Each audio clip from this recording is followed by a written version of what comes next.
जरांगे पाटील म्हणतायत आम्ही ओबीसी मधूनच आरक्षण घेणार.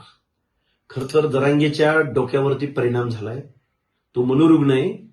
जरांगे हा उद्या पाणीत्याग करेल, नाहीतर अजून कुठून तरी काहीतरी करेल.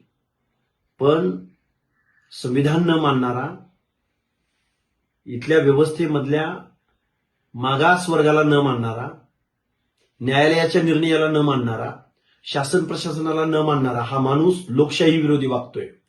हा माणूस झुंड गोळा करून एखाद्या हुकुमशहाप्रमाणे, एखाद्या हट्टवादी माणसाप्रमाणे हा माणूस वागतोय.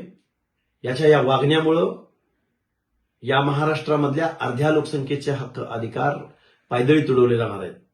मुख्यमंत्री महोदय, आम्ही तुम्हाला बोलत होतो की या माणसाला मुंबईकडे तुम्ही येऊ नका.